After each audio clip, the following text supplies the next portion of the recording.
Yeah, hi there. These comments are for Marcelok, and I am Michael, the founder, owner, and the materials writer for all of your lessons at the 7-step system to pass a TOEFL IBT. Okay, let me see which practice test this one is.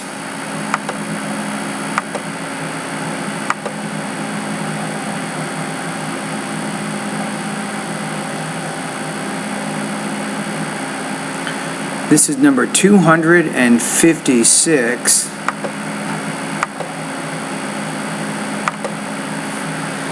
Okay, so you completed independent speaking practice test number 256.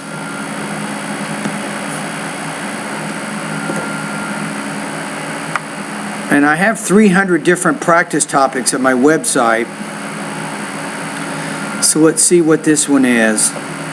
So your friend is having anxiety and stress at night before taking all of his or her tests.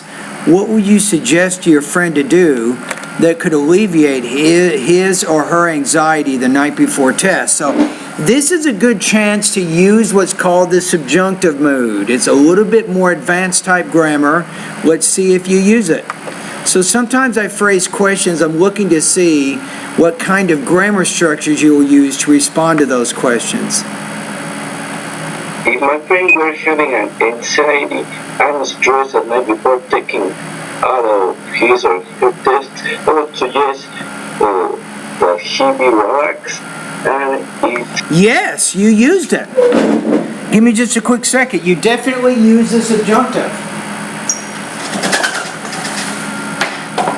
So you said that I suggest that he or she be relaxed, and that's pretty good grammar right there. So you noticed what was being asked in the question, and then you figured out how to frame a response accordingly.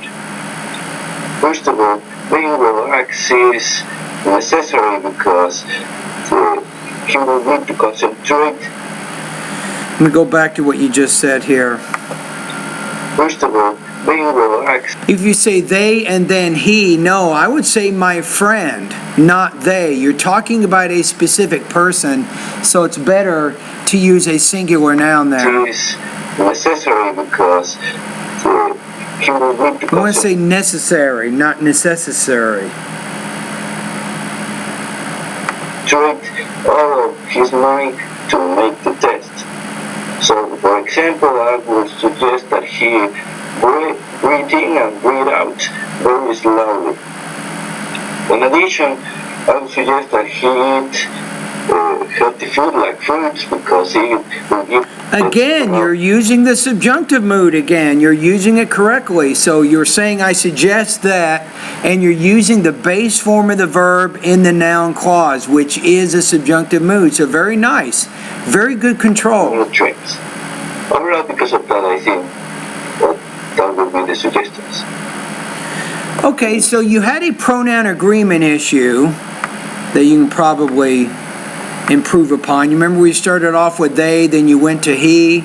So keep your, when you begin an idea, I wouldn't use a pronoun. Use a more specific noun like my friend.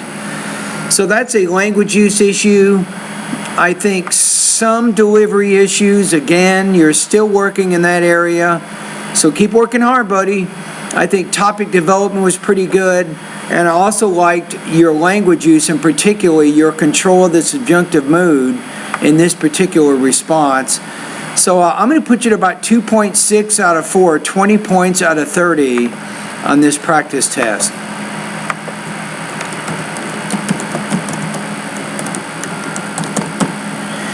See, the thing is, what I was trying to point out here, if you're watching this video from YouTube, is sometimes the actual speaking task will require a certain type of grammar. So in this case, it says, what would you suggest to your friend if he's nervous the night before test? And then Marcelok said, well, I suggest that my friend be prepared or something. So he's using the actual subjunctive mood in the noun clause, which is showing he has very good control of his language use. So always pay attention to what is being asked in the question and that can help you identify what type of grammar that you need to use. For example, another question I like to give is pretty simple. It'll say something like, if you were to move to another city, what city would you move to and why? So in this case, you're talking about a present and possible condition, and believe it or not, it's actually correct to use the simple past to talk about that present and possible condition. So you might say, well, if I had to move to another city, I would definitely move to San Diego because of its educational and employment opportunities, you might say. Then you talk about those ideas. But notice how I said, if I had to move, I would choose. So I'm using past tense verbs there to talk about a present and possible situation. All right, let's go to the next one here. Ravinder K.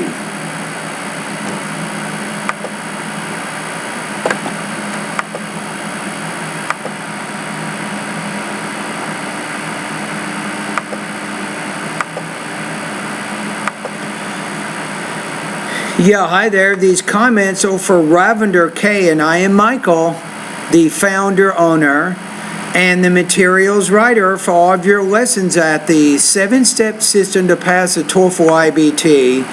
And you're answering, it looks like, independent speaking practice test number 8. So this question is, it says, which of the following do you prefer, working for a small company or working for a big company?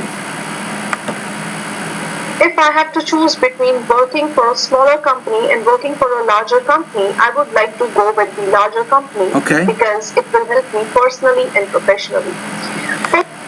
If I had to choose between... Okay, so it looks like you have 2 key points. It will help you personally and professionally. So you have 2 specific points around which it looks like you're going to organize the rest of your response. Working for a smaller company and working for a larger company, I would like to go with the larger company because it will help me personally and professionally. First of all, because it what? Let's go back.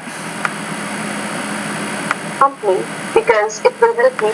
Because you're using hypothetical, present and possible condition, because it would help me personally and professionally. So the way you framed your response in the beginning, you're using past tense verbs to talk about a present and possible situation, Ravinder. So that means that you want to be consistent. You want to continually use, I think, the simple past. If you're using modals, use words like would and could and maybe might to talk about that present and possible condition. Personally and professionally.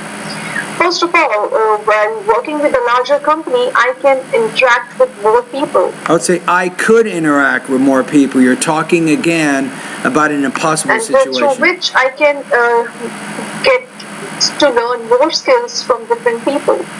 Second of all, when I'm working with a larger company... Now, how does that help you personally? So you want to make that connection clear. You might want to say, which will personally help me to improve, you might say. So just make sure you're connecting what you're saying back to that first key point. I will get the opportunity to learn new skills professionally. And you might want to say there, as you're saying that idea, say by moving to a new town would help me to blah, blah, blah. So make sure when you move to the second point, restate part of the speaking task so we can see how this is connected to that purpose. Is they keep on putting efforts in doing the workshops and different activities so as to enhance the skills of their workers. So Okay. that is why I would like to work for the larger company. Okay. If I had to choose between I'm going to go ahead and listen to the whole thing one more time and then give you a score. I won't interrupt it at all this working time. for a smaller company and working for a larger company, I would like to go with the larger company because it will help me personally and professionally. First of all, when working with a larger company, I can interact with more people, and through which I can get to learn more skills from different people. Second of all, when I'm working with a larger company, I will get the opportunity to learn new skills professionally. As the bigger companies, they keep on putting efforts in doing the workshops and different activities so as to enhance the skills of their workers. So that is why I would like to work for the larger company. Okay. I like that word, enhance. Good vocabulary word. Kind of means to improve. So that was good. Okay, let's take a look at it. So from a delivery standpoint, when you got near the end of the response, you had some pauses and some hesitations in there. Language use, your verb tenses, that seems to be the story. So you're not sure how to be consistent in your verb tenses. So if you did, the way that you started the response, if I had to choose between a large and a small company, I would choose a larger company because it will help me personally and professionally. So because you use past tense verbs there, you should follow that same consistency throughout your response. You did not do that. So what if you did this? What if you say, well, if I have to move or if I have to choose between a large or small company, I will choose a large company because it will help me. So if you start off using present and future tense and you're talking about a present possible situation that you may move, and if you do, this is what you're going to do, I think you would have been more consistent with your language use there. Topic development, maybe some minor issues there, as I pointed out, as I was giving you feedback. I think when you're moving to the second point, you could have connected that professional idea back to the speaking task a little bit better. Your score here, I'm going to put you at 2.6 out of 4, 20 points out of 30 on this practice test.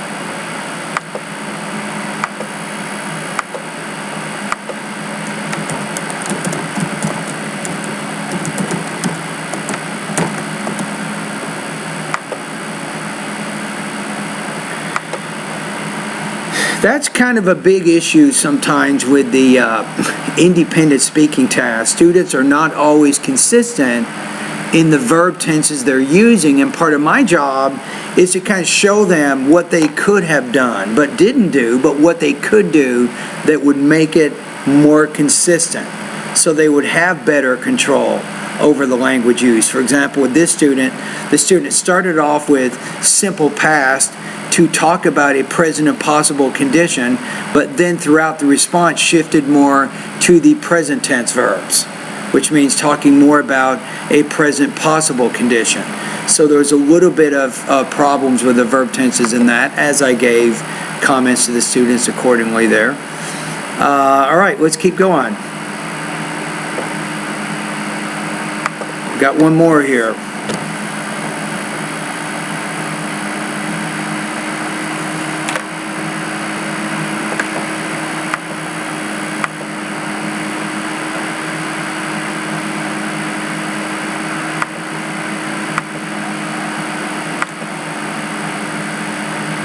Yeah, hi there. These comments are for Migdal Maida, and I am Michael, the founder, owner, and the materials writer for all of your lessons at the 7-step system to pass the TOEFL IBT.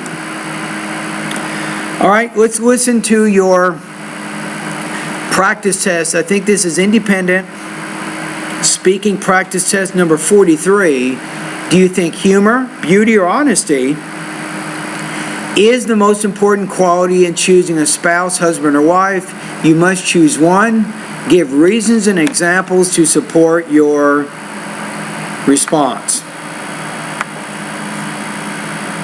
In my opinion, honesty over humor or beauty is the most important quality in choosing a spouse. First of all, an honest person will always tell the truth besides any circumstance. For example, my friend's husband once had an inconsequent affair, and he preferred to tell her the truth instead of she knows it from other people. Moreover, honesty is foundation for any healthy relationship in which people respect each other and grow emotionally together, which is why I feel honesty is an essential aspect in any relationship. Okay, I wanted to listen to it just once all the way through. Now let's start back one more time. In my opinion, honesty over humor or beauty is the most important quality in choosing a spouse. First of all, A little bit of trouble with that word choosing. When choosing or in choosing a spouse. an honest person will always tell the truth besides any circumstance. For example, my friend's husband once had an inconsequent affair and he preferred to tell her that Once had an inconsequent fear. You mean irrational fear, maybe? So I think your word choice there doesn't work very well, so it's a little bit hard for me to understand what you're trying to say there based on your choice of words. truth instead of she knows it from other people. Instead of she knows it, that just killed your score. We got to talk about that. So you said instead of she knows it from other people. So you're not comfortable with noun clauses. I want you to go to my website, go to the grammar part of my course. I want you to study noun clauses. So you said instead of she knows it, I would change that to say instead of what she heard from other people. That would be a way to say that. So once you say instead of and you use of, you can't use a subject and a verb directly after a preposition. So you need to use an object after a preposition, Magdalena. And noun clauses can function as objects.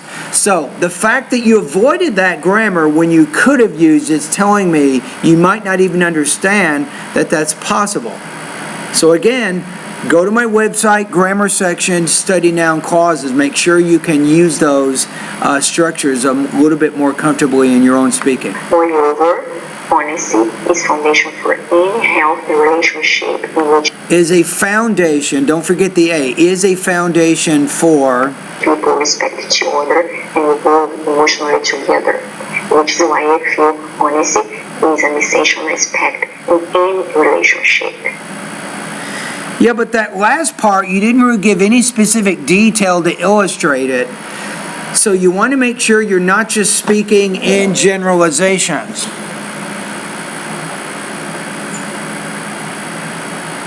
So let's take a look at the actual rubrics to score this one here. So I think on this one, language use, really, avoiding the noun clause when you could have used it there. You need to get more comfortable with that. You're also having some delivery problems. You're not clearly pronouncing many of the words in there, so it is requiring a lot of effort on my part. Don't forget, you can post pronunciation practice at my Voxy Pop group, so make sure you've done your pre-test and you're studying my pronunciation lessons. If you want to get feedback on some pronunciation practice, you can post your practice here. Just make sure you tell me what lesson it is.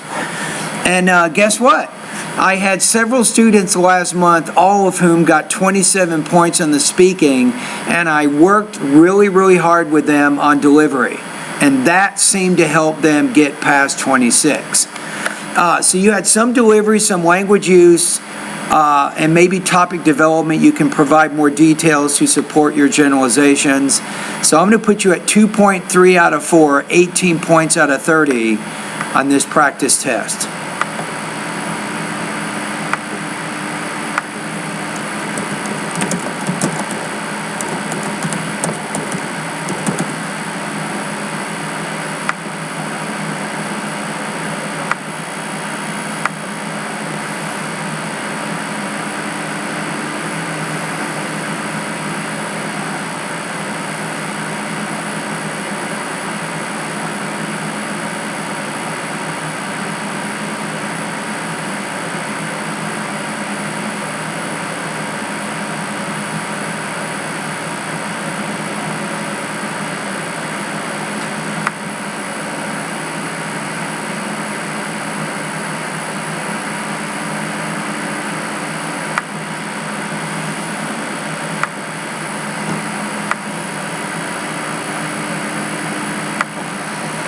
Okay, let's go to the next one, see what we have.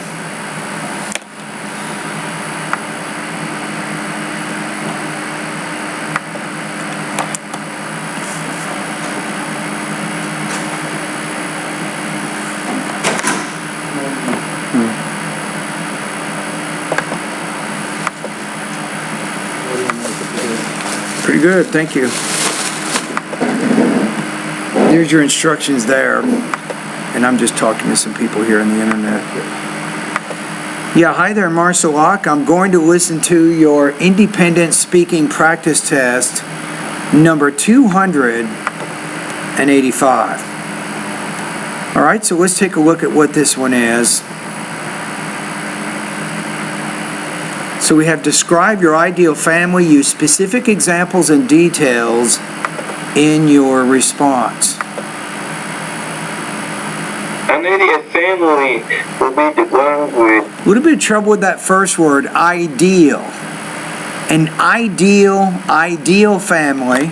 parents who give all the support and parents who live with their children together. First of all, parents should give all the support needed by their children. For example, if one of the sons are having troubles with their homework, their parents. Now, if you say one of the sons, you might want to say if one of the sons is having trouble, you want to say, but let's go back, see how you said that. For example, if one of the sons are having trouble. No, it's if one of the sons is having trouble with their homework, their parents can clarify the exercise. I give some examples to illustrate the tasks. That's a good example. I like how you're giving the example to illustrate the point you're trying to make. I'm even having a little writing exercise with my students at Cal State this today, and I'm even telling them in the writing prompt to give examples to support their ideas. That's exactly what you have done here. That's very effective in making the argument that you're trying to make. In addition, parents should live with their children to. I like how you're saying in addition. You're using a transition word to add to what you're already saying. That helps me understand how your ideas are connected. Guide them in the right way and give some advices to them to avoid some problems in the future. When you say that word avoid, you need to pronounce that V a little bit more clearly than you are right now. Overall, because of that, I think that will be my ideal family. All right, let's take a look at your rubrics here. Let's see. Okay, I think you had pretty good control of your language use, except for using the word if, and then if one of the sons is, so that was a subject-verb agreement problem, then a problem using the connector if. Topic development, I think your ideas were fairly well connected, and it was clear that you did answer the question with some specific details. Delivery, some problems with pronunciation. One thing I'd like you to work on is intonation. You can learn more about intonation by going to my pronunciation lessons 36 through 40. All right, so here,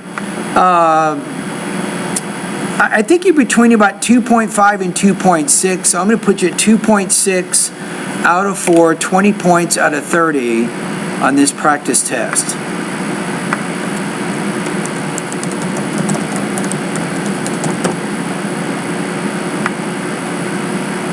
You have any questions? Good? What's the topic exactly? For which one? Which one? Number one? You want to write past, right? Yep. Topic for which one? Which number one? 1, 2, or 3? Number one. Number one is an amusing or funny experience.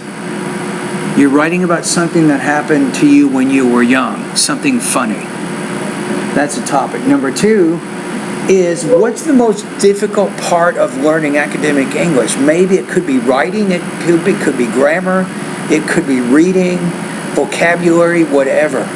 But just keep it focused around one specific area. Okay. That's your topic for number two. Number three is what is one thing you plan on doing next year? For example, maybe you plan on finishing your graduate studies at Redlands University. Maybe you plan on moving to a new country or a new town. Can I talk general anything in future? No, specific. Try to be specific. Yeah, try to be specific about something that you'd like to do.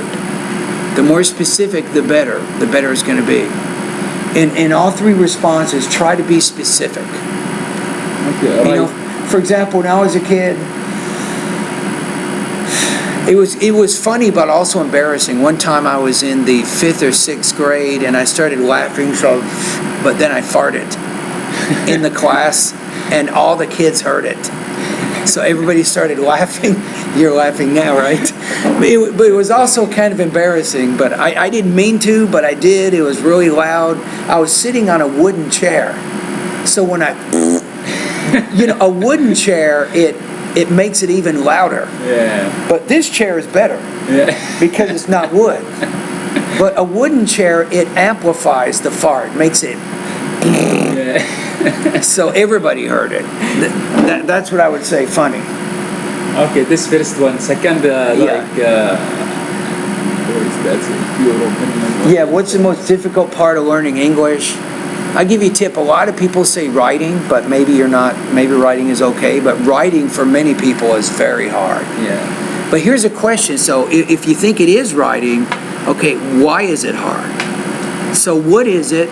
What is it first of all? Then why is it difficult? Yeah. Yeah. All right. Choose just one or write for 3. Well, in each idea, you're picking a topic.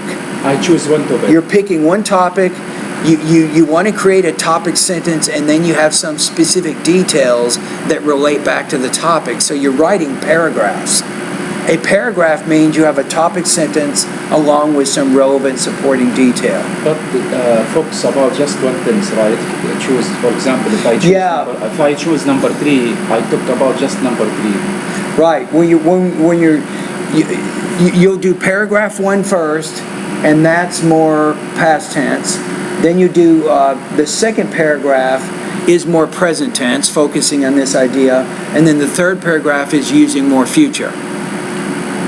You can use any verb tense you like, but primarily each question is focusing either on the past, the present, or the future. I mean, choose, for example, number 3, I focus just about this topic, right? No, drop it number 1, drop it number Right, yes, okay. right.